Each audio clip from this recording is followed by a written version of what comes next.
Hey YouTube, in this video I'm going to be doing a deck profile on my other Genesis deck. It's also relatively new because originally I was running Artemis, but I took it apart to build Minerva, and then I had leftover, whatever was left over, I kind of just put it all together and threw Yatagarasu in there. So this is what I came up with. So this is the more budget friendly Genesis deck that I have. It's still pretty good though. So the main Vanguard is, of course, Sunlight Goddess Yatagarasu. You can get away with running 3 of these, and then you can run 1 Iwagahime, or even 1 Artemis if you'd like. The only thing about running 1 Artemis is that she will be a 10k Vanguard without her grade 2, because she is a ride chain. So I don't really recommend running Artemis with Yatagarasu. If you have the other break ride, the 3rd break ride that Genesis has currently, although it is, I believe it's going to be reprinted in Fighters Collection in December, I would hold out for that unless you do have the promo.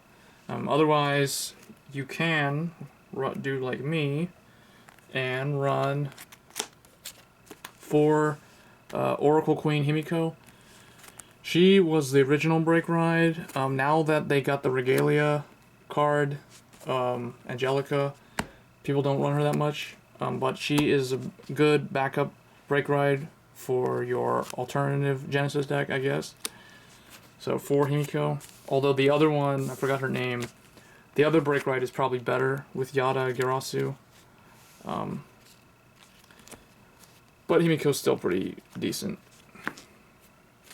For grade 2, Broom Callaway. So people keep saying don't run this in Genesis because you'll deck out. Well, if you're running 12 critical, I don't see a problem with running this card. So I had space for it, so I decided to just keep it in. Next, 2 Witch of Ravens Chamomile and 2 Witch of Grapes Grappa. You can do 4 of either one depending on what you want, but I decided to just go with these because this is what I had available. And then 4 Battle Maiden Sahohime for soul charging. This is just really good to build the soul. Yatagarasu is kind of like Reggie in the sense that this is the one Genesis deck that requires the largest soul to be effective. Because when you do her combo where she Soul Blast 9, if you're on the break ride turn, it'll actually be Soul Blast 12. So you want to get, I would say, anywhere from minimum of 12 soul, maximum of around, I don't know, 20 plus soul. For grade 1s, 2 Kushinada and 2 Aegis for the Sentinels. That just because I have to do that in order, otherwise I can only run like 1 Genesis deck because I'll just have Kushinada in the Minerva deck. Then 3 Wish of Cats Cumin. It's just a consistent soul charge card. 2 Witch of Oranges Valencia. Oh, actually no, 3. So 3 and 3. And then 2 Melissa. And 2 of this new trial deck card, Existence Angel. It just gives you a little bit more control over soul charging. That's the grade 1 lineup. And for grade 0s, it's the same as my Regalia deck. It's just 12 critical and 4 heal.